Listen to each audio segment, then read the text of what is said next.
네, 반갑습니다. 전한길입니다.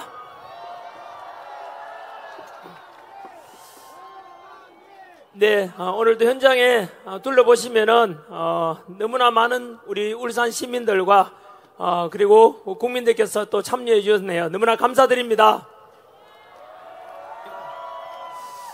네, 저는 오늘도 마찬가지로 이 성경에 손을 얹고 하나님께 기도하는 마음으로 꿈에라도 거짓말하지 말라는 제가 존경하는 우리 믿음의 선배 도산 청원 선생의 가르침에 따라서 저는 정직하게 여러분들께 오늘 함께 또 이야기 나눠보도록 그렇게 하겠습니다. 저는 하나님을 사랑합니다. 또 그리고 우리 자유민주주의 대한민국을 사랑합니다. 그런데 지금 우리 대한민국은 엄청난 도전과 위기에 지금 처해 있는 게 현실입니다. 사실 오늘은 울산 집회에 왔는데요. 울산은 이번에 올지 말지 사실 고민했었습니다. 왜냐하면 다들 알다시피 영남 지역에 지금 대형 산불로 인해서 일주일 동안 너무나 힘들고 많은 이재민들과 또 희생자분들도 발생해서 너무나 마음이 무거웠습니다. 그나마 오늘 일주일째 되는 날인데요. 산불이 좀 진정되고 그래서 우리가 기도하는 마음으로 가서 또 빨리 산불이 진화되고 일상으로 돌아올 수 있도록 우리가 기도해주고 또 함께 성금도 모금하고 그런 차원에서 오늘 왔다는 말씀을 드립니다. 여기가 오늘 세이브 코리아에서 주도하는 오늘 집회인데요. 정말로 반갑고도 고마운 게 그래도 세이브 코리아에서 무려 2억 원이나 이렇게 이번에 발생한 우리 그 희생자분들을 위해서 2억 원을 기부하기로 했다고 하는데요. 저는 굉장히 감사드리는 마음을 강사로서 또 여기에 연단에 선 사람으로 세이브 코리아 측에 감사하다는 말씀을 전합니다. 네, 오늘 여기에 참여하신 분들도 아마 화면에 나가든가 할 것 같은데요. 동영상으로 보신 분도 마찬가지로 우리 세이브 코리아에서 모금운동도 같이 합니다. 하나도 속임없이 그대로 다 전달할 거니까요. 저도 마찬가지고 그 모금에 참여해가지고 이번에 이재민들까지 발생했지 않습니까? 집도 불타고 있는데 그분들께 도움될 수 있도록 함께 힘을 모아주시기 바랍니다. 네, 지금 대한민국은 비상계엄 이후로 탄핵 정국에서 120일 가까이 됐는데요. 3개월이 됐지요. 4개월이 됐지요. 그런데 이 시국에서 이틀 전에 뉴스에 보니까 중국에서 우리나라 서해안에 바로 한중 잠정 수역이지요. 한중 잠정 수역에 대형 인공 구조물을 설치했다. 이런 뉴스 보셨습니까? 네, 중국에서는 이거 설치하면 안 된다. 왜냐하면 그 지역에는 우리나라 배타적 경제 수역과 중국의 배타적 경제 수역이 겹치기 때문에 이 지역에는 어느 나라도 인공 구조물을 설치하면 안 된다라고 약속이 되어 있는데 중국에서는 무려 높이가 50m나 되는 그런 대형 인공 구조물을 설치했다는 것이죠. 우리나라에서 항의를 하게 되니까 중국에서는 그거는 양식장을 위한 것이다 라고 발표를 했습니다. 하지만 여러분 그 거짓말입니다. 양식장이라고 했지만은 거기는 미사일을 설치할 수도 있게 될 겁니다. 이미 중국은 우리나라 서해안 말고 남중국해에도 그렇게 인공 구조물을 설치했다가 결국 군사시설로 바뀌었습니다. 그래서 이런 걸 볼 때 중국에 대해서 우리가 늘 경계해왔던 게 무엇입니까? 제 친구 중에서는 인도네시아 여자랑 결혼해서 살고 있는 친구도 있습니다. 우리나라에 베트남 사람들도 많이 와 있지 않습니까? 태국 사람들도 많이 와 있지요. 네팔 노동자들도 많이 와 있지 않습니까? 하지만 여러분 네팔인이나 또는 태국 사람들이나 또는 베트남 사람들이나 그 사람들 두렵습니까? 두렵지 않지 않습니까? 그죠? 우리나라 노동 현장에도 많이 와 계시고 또 국제 결혼해가지고 살고 계시는 분들도 많지 않습니까? 그 베트남이나 네팔이나 태국이나 필리핀이나 이런 나라들이 두렵지 않은 이유는 그 나라들은 우리 대한민국을 군사적으로 침략하거나 영토를 점령하려는 그런 의도가 없다는 걸 우리가 알기 때문 아니겠습니까? 그런데 알다시피 중국은 현재 서해안에 그 인공구조물 설치하는 것도 대표적인 사례가 되겠고요. 우리가 지금까지 주장하고 있는 내용이 무엇입니까? 지난 겨울부터 아스팔트에 나와서 주장하는 내용은 단순한 윤석열 대통령의 탄핵을 반대하고 그리고 직무복귀만을 바라는 것이 아니라 바로 우리 할아버지 할머니 세대, 아버지 어머니 세대의 희생 덕분에 지금 이만큼 대한민국이 먹고 살만하게 되었고, 또 이승만 대통령께서 6.25 전쟁 때 바로 공산당을 막아내고 그리고 주한미군 주둔해달라는 한미상호 방위조약을 체결한 덕분에 지금까지 우리나라는 바로 지금 여러분들께서 성조기 들고 태극기 들고 흔들게 되고 이렇게 전쟁 없는 나라 된 이유가 주한미군 그리고 우리나라 국군 덕분 아니겠습니까? 그런데 지금 중국에서는 알다시피 지금 우리나라에 대해서 서해안에 인공구조물뿐만 아니고 우리가 지금 이렇게 도로에 나와 주장하는 내용이 바로 지나친 친중화되면서 우리나라가 제2의 홍콩이 될 수도 있다. 이런 위험과 두려움 속에서 사실은 자유민주주의를 수호하자는 주장을 우리가 하고 있지 않습니까? 그렇지요? 지금 자유민주주의가 너무나 위협을 받고 있다 이 뜻입니다. 저는 역사를 26년간 가르쳐온 강사입니다. 그래서 역사를 가르쳐보고 배우면은 과거를 알면은 지금을 이해할 수 있게 되고 지금을 이해할 수 있으면 앞날을 예측할 수가 있어요.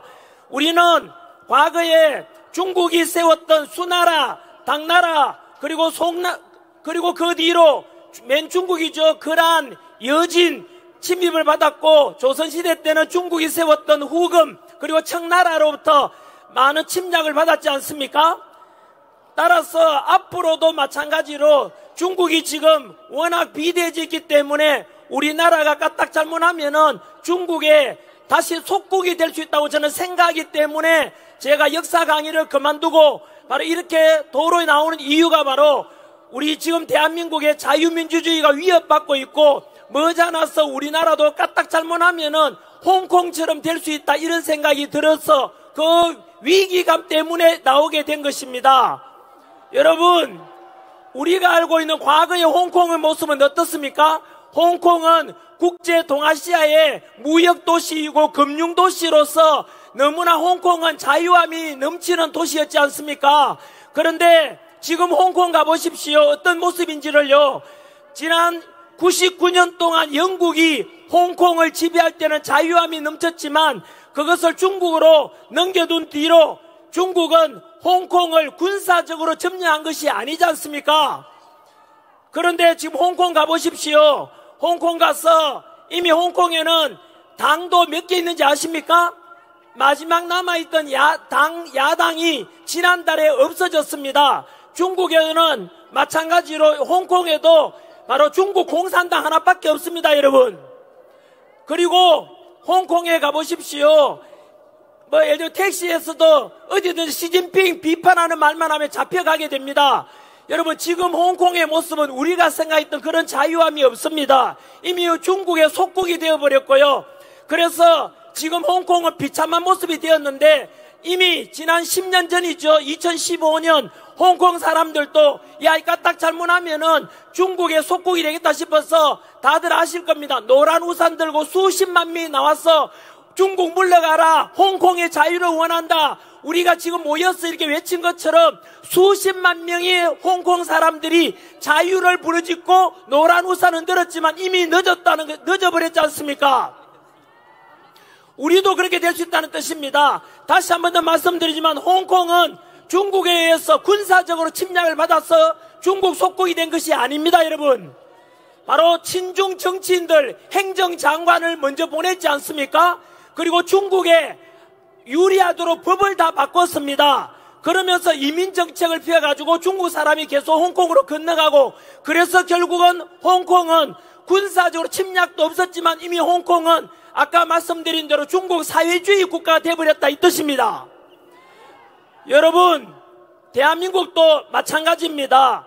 이미 제가 전에 광주 집회 때 말씀드린 대로 우리 윤석열 대통령께서도 말씀하신 대로 우리나라는 현재 중국과 하이브리드 전쟁을 지금 펼치고 있는 택입니다. 또는 제가 체제전쟁이라 그랬지 않습니까? 체제전쟁을 넘어서 우리가 초안전이라 초안전이 바로 이겁니다, 여러분. 러시아, 우크라이나 전쟁처럼 군사적인 게 아니고요. 바로 한계를 뛰어넘는 전쟁이라는 뜻으로 중국은 우리 나라에 대해서, 남한에 대해서 정치적으로 이미 친중 정치인들이 어느 당에 많이 왔지 않습니까? 친중 정치인들을 먼저 침투시킵니다. 그리고 막대한 자본력을 이용해서 우리나라 지금 여의도나 강남 가보십시오. 중국이 투자해서 세웠던 빌딩이나 부동산이 넘쳐납니다. 한때 제주도도 그랬지 않습니까? 이렇게 해서 정치인들을 먼저 침투시키고 친중화시키고 경제적으로 며칠 전에 일이 있었지요. A라는 기업이 매물로 나왔습니다.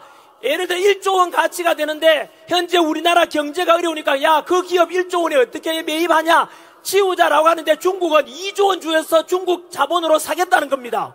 그러면 그 기업 누구게 됩니까? 중국게 되는 거예요, 여러분. 중국은 우리가 생각하는 이상입니다. 인구가 우리보다 얼마 많은지 아십니까? 우리나라보다 30배가 많습니다. 우리는 5천만이고 중국은 15억입니다. 30배가 많고 국토 면적은 남한 면적의 95배가 넓어요. 쉽게 말하면 여러분들이 중국이라고 생각해 보세요. 중국인이 사우스 코리아 남한 사람들을 생각할 때는 인구가 30분의 1밖에 안 되는 조그만 나라, 국토 면적은 거의 100분의 1밖에 안 되는 조그만 나라. 과거 역사적으로 중국 역사는 어떻게 배우는지 아십니까? 거의 우리 조선을요, 대한민국을 과거부터 역사적으로 중국의 속국이라고 이렇게 역사책이 배웁니다, 중국인들은. 그러면 그 중국인들이 한국인에 대해서 어떻게 인식하는지 대충 감이 오시죠? 만반한개 그래서 남한이다 이 뜻입니다. 지금 현재 미국이 워낙 중국에 대해서 제재를 가하니까 중국이 1대1로 사업에 이어서 나갈 곳이 바로 남한밖에 없는 겁니다. 홍콩 먹었지요. 원래 대만 먹으려고 했는데 대만이 선거제도 개편해가지고 부정선거를 없앴습니다. 수개표, 수자거 그 자리에서 선거 창관이 보는 데서 개표하고 그 자리에서 투표한 미동 없이 집계해가지고 친중 정치인들이 부정선거를 통해 전산 조작을 통해서 당선될 가능성을 아예 차단했다는 겁니다. 그래서 결국은 중국은 대만에 대해서 정치적으로 초안전을 통해서 침투하려는 걸 이제 포기했던 것입니다. 군사적으로는 대만이 미국과 똘똘 뭉쳐있으니까 침략 못하지 않습니까? 그러면 이제 남은 목표가 누구겠습니까? 바로 남한인 것입니다. 그래서 우리가 이미 우려했듯이 작년에도 이런 일이 있었지 않습니까? 우리나라에 이미 삼성전자에 임원하고 그 연구원이 두 사람이 우리나라에 삼성전자 반도체 기술 빼돌렸지 않습니까? 그리고 그게 바로 잡혔지만은 이미 기술은 중국으로 넘어갔고 그 기술이 이미 무려 5조 원 가치가 된다고 합니다. 그 5조 원이 삼성전자에서 그 기술을 개발하는 데 들어가는 비용만큼 된다고 합니다, 여러분. 이러면은 그 중국에다가 첨단 기술 넘겨주면 안 되지 않습니까? 그리고 제 작년에 바로 부산에서 정박 중이던 미 항공모함에 중국 유학생이 와서 드론으로 사진 찍다가 걸렸지 않습니까? 잡아서 포렌식 수사해 보니까 바로 그 사람은 유학생이 아니고 중국 공산당 핵심 멤버였고, 그리고 지난 2년 동안에 국정원과 그리고 평택 미군기지 그 사진을 전부 찍은 중국 간첩이었습니다. 그런데 간첩죄 적용해서 잡으려고 처벌하려고 하니까 처벌할 수가 없습니다. 왜냐하면 지금 현재 우리나라 법에는 바로 북한 사람들만 간첩죄를 적용할 수가 있어요. 그러면 개정해서 북한 사람이 아니고 중국인이든 외국인이든 우리나라 핵심 군사 기밀을 빼가거나 또는 반도체 기술 빼가면은 간첩죄를 적용해서 처벌해야 되지 않겠습니까? 그런데 지난해 그걸 막았던 당이 있습니다, 여러분. 간첩죄 적용해서 이제 개정해서 중국인이든 외국인이든 간에 우리나라 지하 자원이 납니까? 뭐 납니까? 석유도 안 나지 않습니까? 첨단 기술로 우리나라 지금 먹고 살고 있는데 그 기술 유출하는 거 막자, 간첩죄 적용하자, 군사 기밀 빼가면 안 된다, 간첩죄 적용하자 라고 해서 개정하려고 했는데 반대했는 당이 어느 당입니까 여러분? 민주당에서 그 간첩죄 개정을 반대했다는 뜻 아닙니까? 이렇게 해서 결국은 중국인들이 우리나라에 군사기밀 빼가고 이미 우리나라에 중국 화교 포함해서 80만 명 이상이 들어가 있습니다. 스카이 대학 가는 게 우리나라 학생이 스카이 대학 가는 것보다 중국인들이 스카이 대학 가는 게 더 수월하도록 돼 있고 로스쿨 통해서 변호사 되고 판검사 되는 것도 중국인들이 더 쉽게 갈 수 있도록 돼 있습니다. 여러분, 이렇게 해서 결국은 우리나라의 중국인들이 정치적으로 그리고 군사적으로 경제적으로 투자를 해서 결국은 점점 남한이 바로 중국 땅의 100분의 1밖에 안 되는 이 땅덩어리가 결국은 머지않아서 우리가 정신 차리지 않으면 중국의 속국이 될 것입니다. 여러분, 제2의 홍콩이 될 것입니다. 여러분, 우리가 왜 탄핵 반대 주장하고 왜 윤석열 대통령 정부 복귀를 주장하는데요? 바로 자유민주주의 대한민국을 수호하기 위함 아닙니까? 그래서 저는 이런 발언이 중국 대사관에서 듣는다면 전한길이가 중국에 대해서 혐오 발언한다고 하는데, 제가 혐오 발언하는 게 아니라 왜 서해안에 서로 합의되지 않은 그런 인공구조물을 설치하느냐, 그게 먼저 잘못된 거 아닙니까? 왜 우리나라에 우마오당이라고 들어봤습니까? 중국 댓글 부대가 우리나라 댓글에 너무나 많이 참여했던 것도 드러났지 않습니까? 그리고 우리나라 지금 여론에도 얼마나 우리나라 남자 여자 서로 혐오하게 만드는 그 댓글들이 중국인들이 와서 달았다는 그런 정황도 많지 않습니까? 이렇게 해서 중국이 우리 남한에 대해서 과거에도 그랬던 것처럼, 역사적으로 그랬던 것처럼 정치적으로 친중 정치인들을 자꾸 포섭하고, 심지어 여러분 알고 계십니까? 곧 다가올 4월 2일 지방선거가 있는데 그 지방선거는 중국인들도 투표권 가지고 있는 거 알고 계십니까? 그러면 중국인들이 투표권 행사하면은 그 중국인들한테 잘 보이기 위해서 당선되고자 하는 후보들은 또 친중적인 정책을 펼 거 아닙니까? 그러다 보면은 아까 말씀드린 대로 중국이 우리 남한을 군사적으로 침략하지는 않더라도 홍콩처럼 친중 정치인들 보내고 친중적인 법을 만들고 개정하고 이민법을 펼쳐서 점점 오도록 만들고, 그러면 결국은 우리나라는 중국의 속국이 머지않아 될 것입니다. 그래서 저는 돈 잘 벌고 인기 있던 강사가 왜 여기에 나왔겠습니까? 제 친구는 저보고 쓰레기를 하기도 했고 집에서 욕먹어가면서 제가 나온 이유가 뭐겠습니까? 바로 이런 현실을 국민들에게 알려가지고, 그래서 중국도 대만을 포기한 것처럼 정치적으로 우리 남한에 대해서 더 이상 도저히 남한은 똘똘 뭉쳐 있어서 중국이 침투할 구멍이 없도록 그렇게 우리 알려주게 되면 중국하고 우리도 상호 평등한 상호 좋은 관계 속에 교류할 수 있지 않겠습니까? 중국인들은 우리나라 와서 부동산 살 수 있죠. 하지만 우리나라 사람이 중국 부동산 구입할 수 있습니까? 없습니까? 없지 않습니까? 우리는 중국 가 있으면 그 우리나라 사람들에 대해서 투표권 줍니까? 안 줍니까? 안 주잖아요. 뭔가 잘못됐잖아요. 그래서 국민 여러분, 그리고 2030 세대 여러분들은 먼저 잘 알고 계시지 않습니까? 저는 서해안에 중국이 이런 인공구조물을 설치했다는 것은 군사적 침략의 야욕이라고 저는 생각합니다. 그래서 철저한 한미동맹을 통해서 이런 침투를 막아내고 우리가 똘똘 뭉쳐서 힘을 길러야 됩니다, 여러분. 그러기 위해서는 빠른 시일 내로 윤석열 대통령 정부 복귀하고 자유민주를 지켜야 되지 않겠습니까? 두 번째, 오늘부로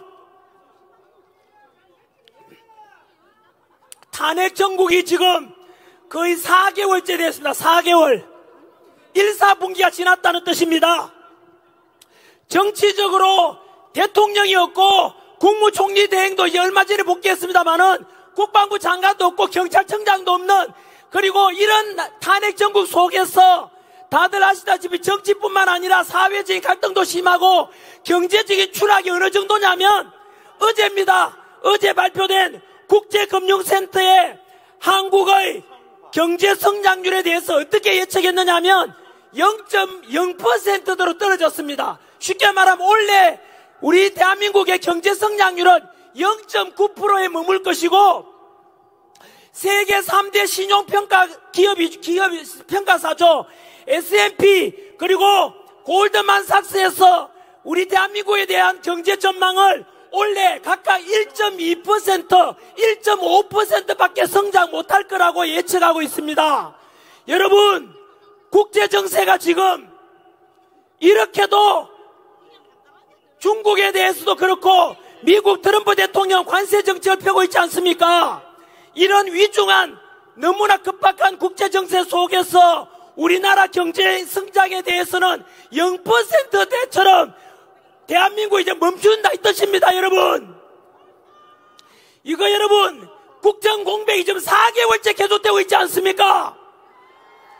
제가 아는 공무원들은 고위 공무원인데 일을 못하고 정책 결정을 못하겠대요. 왜냐하면은 불확실성 때문에요. 한쪽에서는 뉴스 틀면 조기 대선한다 하지요. 한쪽에서는 자꾸 탄핵 반대하고 윤석열 대통령 복귀한다 하지요. 그러니까 제대로 어떻게 될지 몰라가지고 국가 정책을 결정을 지금 못하고 있다고 합니다. 제가 아는 공무원이 말했습니다. 뿐만 아니지 않습니까? 오늘도 그렇듯이 오늘 울산 와보니까 벚꽃이 펴가 있던데 봄은 왔지만 우리 마음에는 현실은 봄이 오지 않고 있지 않습니까? 그러면 국민들은 이렇게 찬성, 탄핵 반대, 나뉘어져 갈등은 극에 달하고 있는데 과연 국민 여러분들께서는 어떻게 하는 것이 가장 대한민국의 이러한 시급한 경제를 살리고 국정 정상화시키고 다시 도약할 수 있도록 하겠습니까? 어떻게 하면 되겠습니까, 여러분? 지금 대한민국이 밖으로는 중국이 점점 침입해오고 안으로는 우리끼리 반토막 나 있고 지금 대통령도 없고 국방부 장관도 없고 경찰청장도 없고 치안도 지금 이만저만 혼란스러운 게 아니지 않습니까? 이런 속에서 어떻게 하면 되겠어요? 이런 말이 있습니다, 여러분. 위대할수록 상식적이고 중요할수록 간단하다, 이런 말도 있습니다. 여러분, 너무나 간단하게 해결할 수 있는 방법이 있습니다. 이런 국가의 현실을 헌법재판소의 재판관들도 알고 있다면은 작은 만큼이나 국가를 생각하고 국민을 생각한다면은 즉시 헌법과 법률에 따라서 윤석열 대통령에 대해서 탄핵을 기각시키고 직무복귀하고 그래서 빠른 시일 내에 국가 시스템이 정상화되는 거, 이거 얼마나 쉬운 일입니까, 여러분? 중요한 문제일수록 간단하다 그랬지 않습니까? 헌법재판소에서는 뭘 그렇게 좌고우면합니까? 바로 오늘이라도 내일이라도 대통령 직무복귀시키면 국가가 정상화된다 이 말입니다. 자유민주주의를 수호할 수 있다 이 말입니다.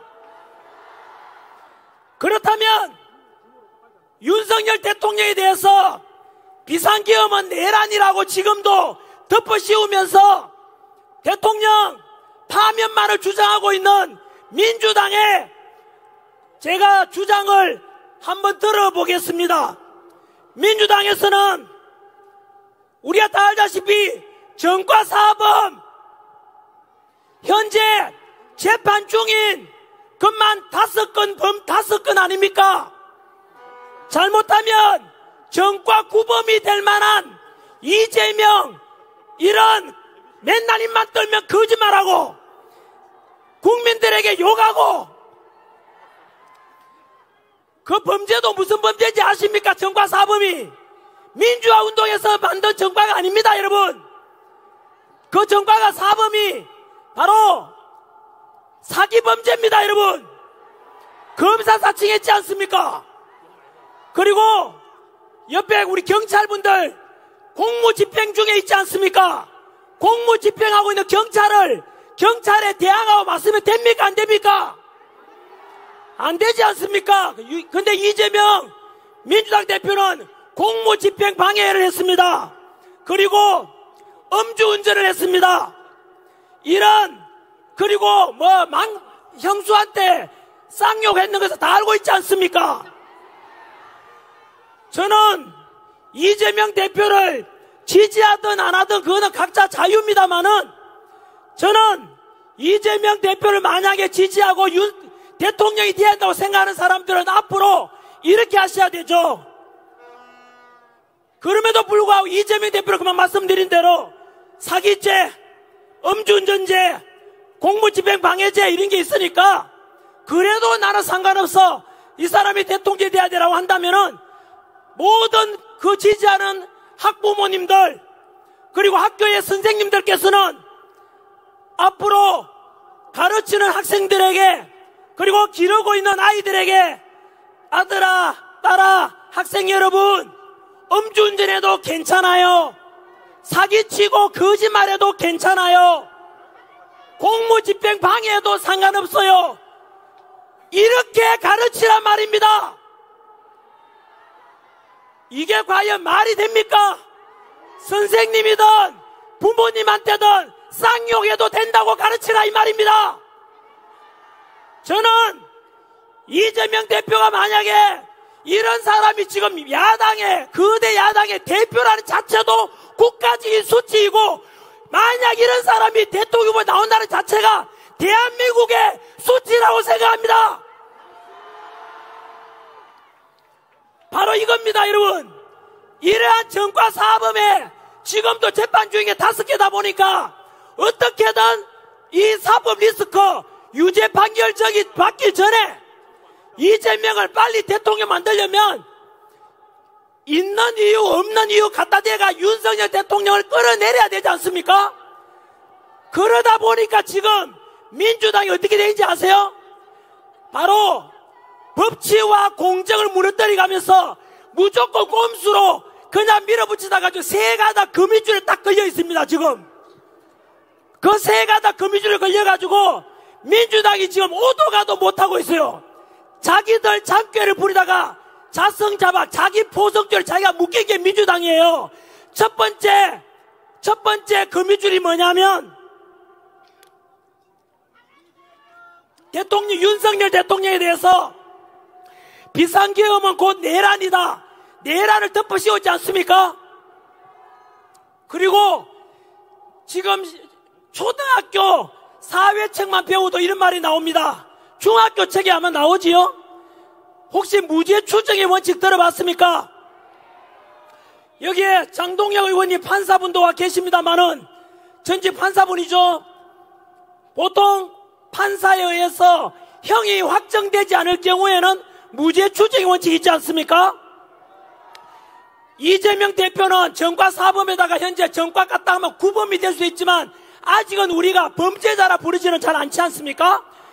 왜냐하면 아직 대법원 판결도 남아있고 형이 진행 중이기 때문에 그렇습니다. 하지만 그 기준에 의한다면 윤석열 대통령 아직 야당 민주당에서는 내란이라 덮어씌우지만 아직 재판받은 적 있습니까? 없습니까? 그러면은 내란죄라 말하면 안 되잖아요. 여기에 수많은 언론분들도 와 계시는데 언론인분들, 기자분들 오늘 이 시간 이후로 초중학생들까지도 속이지 않으려면 윤석열 대통령에 대해서 내란죄라고 말하면 안 되죠. 내란 수개, 내란 우두머리 이런 말하면은 그것은 무죄 추정의 원칙에 어긋나는 거짓말이고 사기라는 뜻입니다. 그래서 그리고 또한 내란이라는 것이 지금 장동혁 의원이 와 계시는데 전에 다 밝혀내야 돼요. 법적으로 내란죄가 적용될 수가 없대요. 비상계엄은 대통령의 헌법 77조에 나오는 고유 권한이고 내란인지 아닌지는 지금 진행 중에 있지만은 얼마 전에 이런 일이 있지 않습니까? 다들 아시다시피 민주당에서는 빨리 이재명 대통령 만들려고 그 사법 재판 오기 전에 대통령 끌어내리려고 무리하게 내란 수사권도 없는 공수처에다가 수사권 맡겼지요. 그러다가 어떤 일이 발생했습니까? 그 공수처에서 불법으로 체포, 불법으로 구속시켰다가 결국에는 3월 7일 날 서울중앙지법 지기현 판사가 명령했죠.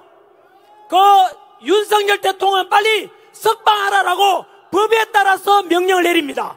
그 명령 내릴 때 보면 이런 게 들어있지요. 바로 내란죄가 불분명하다고 되어 있고, 두 번째 공수처의 수사권이 잘못되었다라고 되어 있습니다, 여러분. 그래서 첫 번째 지금 거미줄이 뭡니까? 바로 빨리빨리 윤석열 대통령 끌어내리려고 무리하게 공수처에다가 수사권 맡겼다가 수사하라 했다가 체포하라 했다가 구속해라 했다가 결국은 뭐가 됐습니까? 이것이 법에 어긋난다 해가지고 서울중앙지법 지기현 판사가 석방하라고 해버렸지 않습니까? 여러분, 그 석방되었을 때 민주당에서 그렇게 거짓말 잘하는 이재명 대표도 그 지기현 판사에 대해서 한마디도 비판 못했습니다. 왠지 아십니까? 법에 따라서 판결했기 때문인 거예요. 결국은 윤석열 대통령에 대한 내란죄 덮어씌 우려도 잘못됐고 체포와 구속도 잘못됐다는 뜻입니다. 할 말이 없어졌지요. 두 번째 거미줄이 뭔지 아십니까? 바로 비상계엄 이후에 우리가 알아버렸지 않습니까? 29번의 탄핵과 그 뒤로 국무총리 탄핵했다가 지금 직무복귀 다시 또 탄핵시키려 하고 있지 않습니까? 그런 걸 알게 되면서 국민들이 개몽돼가지고 현재 대통령 지지율이 50%를 넘었지 않습니까? 이게 전부 다 무리한 탄핵 민주당이 저지른 것에 대해서 저것들 때문에 윤석열 대통령이 가만히 있는데도 불구하고 국민들이 알아가 지지율이 50% 넘어버렸다 이겁니다. 여러분, 그러면 헌법재판소도 곤란하겠지요. 박근혜 대통령 때는 당시 지지율이 10%가 안 되기 때문에 90% 이상이 탄핵을 원하니까 그냥 8대 0으로 대통령 파면시켰잖아요. 그런데 지금은 윤석열 대통령이나 지지율이 50% 실제로 60% 훨씬 넘습니다, 여러분. 그런데 무리하게 이러다 보니까 윤석열 대통령 지지율 자꾸 올라가니까 탄핵시키기 있습니까, 없습니까? 그게 두 번째 거미줄이고, 세 번째 거미줄이 뭔지 아십니까? 바로 헌법재판소에서 기억나십니까? 원래 법적으로는 180일, 즉 6개월 동안에 윤석열 대통령에 대해서 탄핵시킬래 말래. 왜? 대통령을 탄핵하는 건 쉽지 않잖아요. 신중하게 하라고 그렇게 법적으로 정했는데, 기억나시죠? 헌법재판소 재판심리 과정에서 문영배 권한대행이, 헌법재판소장의 권한대행이 무리하게 재판 밀어붙였지 않습니까? 그러다가 다 알다시피 빨리 윤석열 대통령 파면시키야 빨리 이재명 대통령 만드니까 그러다가 복잡한 내란죄를 빼버렸잖아요.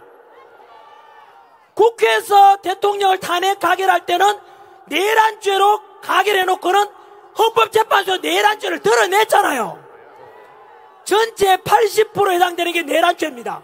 그걸 빼고 나면 도려내고 껍데기밖에 안 남잖아요. 결국에는 무리하게 빨리 대통령 파면시키려고 하다가 결국은 또 자기 꾀에 자기가 넘어가서 결국에는 지금 무슨 일이 발생했냐면 헌법재판소 법에 따라 의하면은 우리나라 최고의 헌법권위자 허영 교수님께서 말씀하시기를 헌법재판 심리 과정에서 무려 10가지 위법사항이 발생했대요. 10가지. 그러면 여러분, 이제 헌법재판소는 오도 가도 못하게 돼 있어요. 쉽게 말하면 절대로 대통령에 대해서 인용, 파면할 수 없다 이 뜻입니다. 왜 그렇다고요? 내란죄를 뺐고 위법사항이 10가지나 있기 때문에 허영 교수님께서 말씀하셨던 겁니다. 언론인들, 허영 교수님이라고 왜 말하지 않는가? 우리나라 최고의 권위자입니다. 헌법에. 그분께서 말씀하시기를 이렇게 위법사항이 10가지나 있는데 이름에도 불구하고 대통령을 인용하고 탄핵 인용 파면시키면 헌법재판소가 가루가 되어 사라질 것이다 라고 허영 교수님이 말했어요. 그러면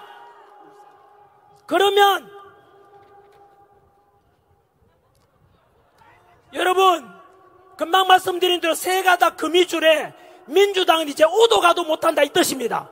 첫 번째 거미줄이 뭐였지요? 벌써 잊었어요?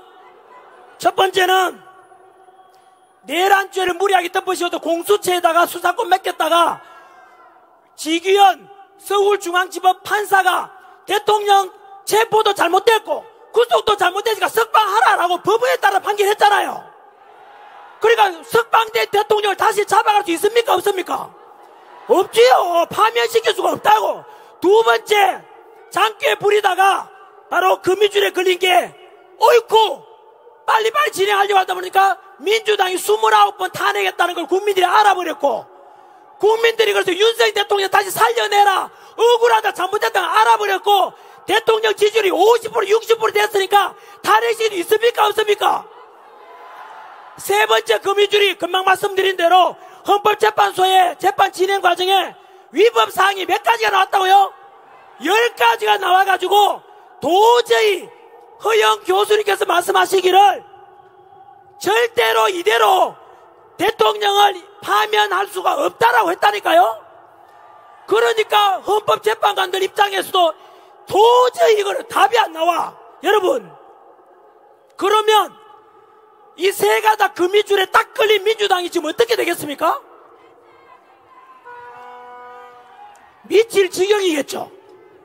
지금요, 정확하게 민주당을 당명을 말해줄까요?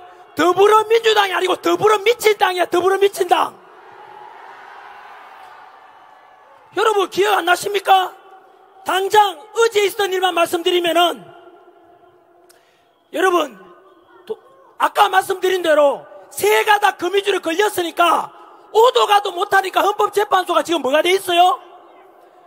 지금 8명 중에서 5명이 대통령을 파면시키라라고 하고 있단 말이에요.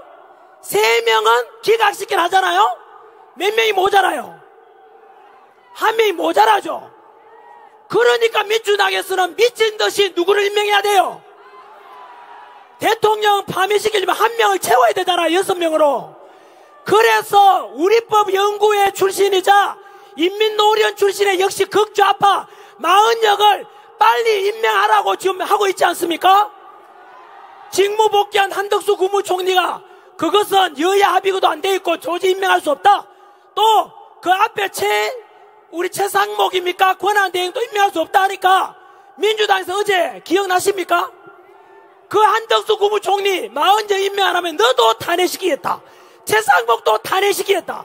그리고 어제는 민주당 초선 의원들이 집단으로 나와가지고 기자회견했는데 나머지 국무위원들, 장관들 전부 탄핵시키겠다라고 했습니다. 여러분, 그래서 주장한 게 뭔지 아십니까? 국무위원들 전부 다 장관 다 탄핵시키겠대요. 이건 미친 짓 아닙니까? 더불어 미친 당이잖아요. 그래서 뭘 요구하는지 아세요? 무정부 상태를 말, 무정부 상태. 여러분, 이거는 대한민국을 무정부 상태로 만들어가지고 혼란에 빠뜨려서 결국은 대한민국을 망하게 만들었다는 거 아닙니까? 이재명을 지지하든 민주당을 지지하든 좋은데 과연 대한민국을 망하게 놔둘 겁니까? 이거를 더불어 미친다. 이거 더불어 만국당. 시간이 지나서 마무리 짓겠습니다. 끝으로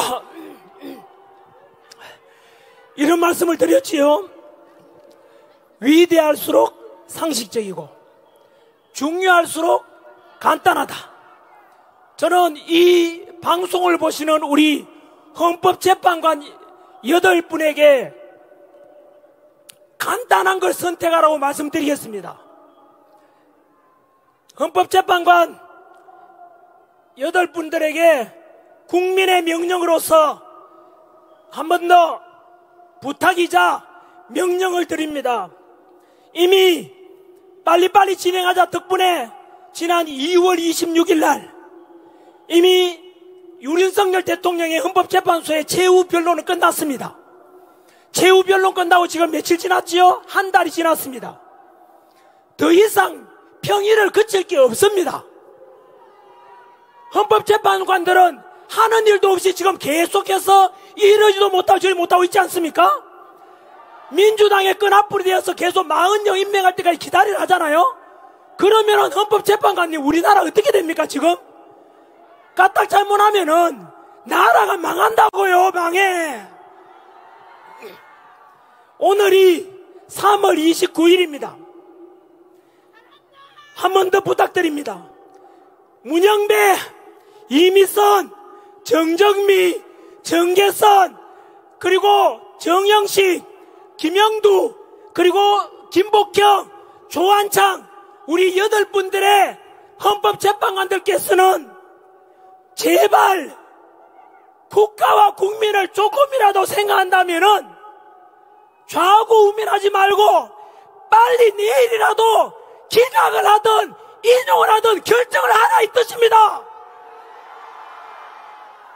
너무 쉽지 않습니까?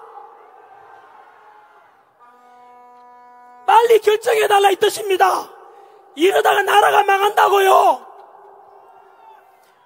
마무리 1분 내에 끝내겠습니다.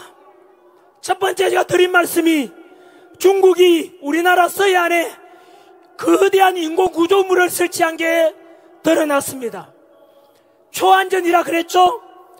중국은 우리나라를 군사적으로 주한미군 때문에 침략할 수는 없다는 걸 알게 되자 이렇게 해서 정치적으로 경제적으로 사회적으로 친중 세력 보내고 친중 정치인들 뽑고 친중 법을 만들고 해서 홍콩처럼 우리를 중국의 속국으로 만들고자 하는 걸 우리는 꼭 기억해야 됩니다, 여러분.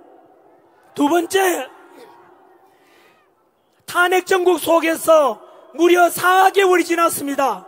대한민국 경제성장률이 다 전망 끔찍하지 않습니까? 국제금융센터에서 그리고 S&P 그리고 골드만삭스 전부 다 우리나라에 대해서 성장률을 1% 밑으로 봅니다. 이대로 가면 나라 망합니다. 그 속에서 고민하지 말고 부디 이게 다 민주당이 꼼수 부리가 여기까지 왔는 거 아닙니까?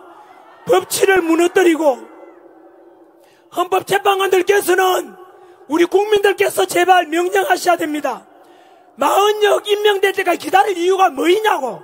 박근혜 정부 때도 박근혜 탄핵 정부 때도 그때도 8명으로 판결했잖아요. 지금 당장 8명이 판결하면 되잖아요. 부디 4월을 기다리지 말고 더 이상 문영배, 이미선 임기를 연장시키지 말고 진짜 우리 국가와 국민을 생각한다면 빨리 선고를 해달라 이 뜻입니다. 국민 여러분, 2030 세대 여러분, 전환길이 목 쉬어가면서 이렇게 외치는 이유가 무엇이겠습니까? 우리가 추구하고자 하는 가치는 우리의 개인 이익을 위한 것이 아니라 우리 대한민국과 2030 세대들과 미래 세대들을 위해서 보편적 가치를 넘겨주고자 하는 것입니다. 그 보편적 가치가 무엇입니까? 그것이 바로 자유민주주의고 그것이 바로 자유 그리고 법치주의, 공정, 상식이 존중되는 그런 대한민국을 만들어야 되지 않겠습니까? 이런 자유민주주의 이런 걸 우리가 잘 이번에 극복해서 국민 통합시키고 윤석열 대통령 정부 성공시키도록 지치지 말고 끝까지 응원해 주시고 그래서 우리 아들, 딸, 손자, 손녀들이 살아가는 세상은 자유함이 넘치는 이런 대한민국을 물려줘야 되지 않겠습니까? 여기까지 하겠습니다. 목이 쉬어서 더 이상 못하겠습니다. 여러분, 위대할수록 상식적이고 중요할수록 간단하다. 꼭 헌법재판관들께 그런 말씀 드리겠습니다. 또 우리 세계지 스타 싸이가 말하기를 지치면 지고 미치면 이긴다 했습니다. 여러분, 지금 관제에 계시는 윤석열 대통령께서도 이 화면을 보고 계십니다. 바로 우리 국민들이 윤석열 대통령 살려냈다고 말씀하셨습니다. 여러분들이 대한민국 역사를 바꾸고 있고, 여러분들이 지금 자유민주주의 수호하는 위대한 애국자이자 영웅입니다. 끝까지 승리할 때까지 지치지 말고 미칩시다, 여러분. 감사합니다.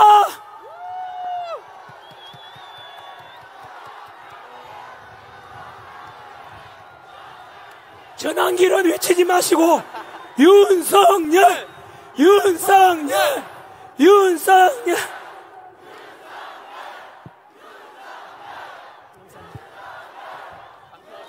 시간이 너무 오버돼서 미안합니다. 그리고 이 자리에는 저희 큰 누나 부부, 형님 부부, 작은 누나하고 다 와 있습니다. 고맙습니다. 우리 형제들 모두 다 자유민주주의 수호하고자 하는 애국심에서 왔습니다. 우리 형제들, 가족 모두 고맙습니다.